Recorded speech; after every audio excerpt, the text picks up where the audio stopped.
Federation AIYF Khammam జిల్లా సహాయ కార్యదర్శి. ఈరోజు ఢిల్లీలో గత అనేక రోజుల నుంచి నీట్ పేపర్ లీకేజ్ కారకులైన మానవ వనరుల శాఖ మంత్రి ధర్మేంద్ర ప్రధాన్ రాజీనామా చేయాలని అనేక డిమాండ్స్ తోటి దేశవ్యాప్తంగా విద్యార్థులు యువకులు పెద్ద ఎత్తున పోరాటాలు చేసిన ఫలితంగా ఇవాళ కేంద్రంలో ఉన్న బీజేపీ నరేంద్ర మోడీ ప్రభుత్వం దిగి వచ్చి ఇవాళ ధర్మేంద్ర ప్రధాన్ రాజీనామా చేశాడు. ఇది విద్యార్థుల యువకుల పోరాట ఫలితం. ఇది కేంద్ర బీజేపీ ప్రభుత్వ నిరంకుశ ప్రభుత్వానికి ఒక చెంపపెట్టు లాంటిదని చెప్పేసి మేము విద్యార్థులంగా యువకులంగా భావిస్తా ఉన్నాం. ఇదే ఆ సందర్భంగా ఈ విజయోత్సవ ర్యాలీ నిర్వహించి ఇలా చనిపోయిన విద్యార్థులు ఎవరైతే ఉన్నారో ఆ చనిపోయిన విద్యార్థులకి నివాళులర్పించి వాళ్ళ కొవ్వొత్తులతోటి ఇక్కడ నివాళులర్పించే కార్యక్రమం ఏవైఎఫ్ ఖమ్మం జిల్లా సమితి ఆధ్వర్యంలో ఇక్కడ ఖమ్మంలో ఈ యొక్క కార్యక్రమాన్ని నిర్వహించడం జరిగింది.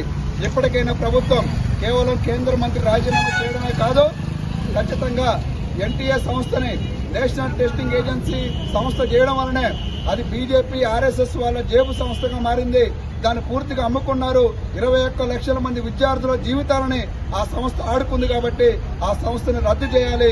ఇవాళ ఆన్లైన్లో ఎగ్జామినేషన్ పెడతామని చెప్పి ప్రభుత్వం చెప్పింది. ఇవాళ ప్రభుత్వం దిగి వచ్చి ఇవాళ ఈ డిమాండ్స్ అంగీకరించాలి. ఇవాళ ఎన్టీఏ సంస్థను రద్దు చేయడంతో పాటు చనిపోయిన విద్యార్థులకి ఒక్కొక్క విద్యార్థి కుటుంబానికి ₹1 నష్టపరిహారాన్ని ఇవ్వాలని చెప్పేసి డిమాండ్ చేస్తా ఉన్నాం.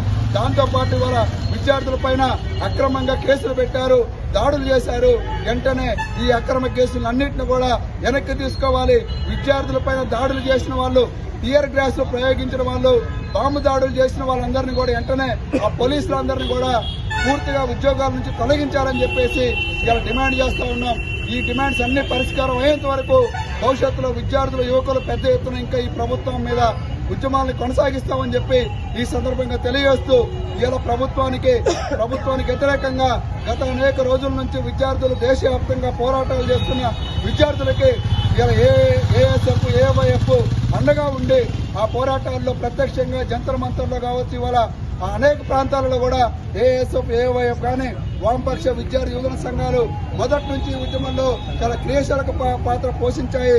దాని పోరాట ఫలితంగానే ఇవాళ ప్రభుత్వం దిగివచ్చి కేంద్ర మంత్రిని రాజీనామా చేపించే ఇలా ఆ కృషి ఇలా విద్యార్థుల పోరాటాలందరికీ కూడా ఈ పోరాటాల్లో భాగస్వామ్యమైన విద్యార్థులకి యువకులందరికీ కూడా ఏఎస్ఎఫ్ ఏవైఎఫ్ కమిటీల తరఫున వారందరికీ జైలు రెడ్ సెల్యూట్ తెలియజేస్తూ భవిష్యత్తులో కూడా మన హక్కుల సాధన కోసం పోరాటాలను ఉద్యమాన్ని కొనసాగించాలని చెప్పేసి తెలియజేస్తూ పోరాటాల్లో పాల్గొన్న ప్రతి ఒక్కరికి కూడా మరొకసారి ధన్యవాదాలు. విప్లవ రెడ్ సెల్యూట్ తెలియజేస్తా ఉన్నాం.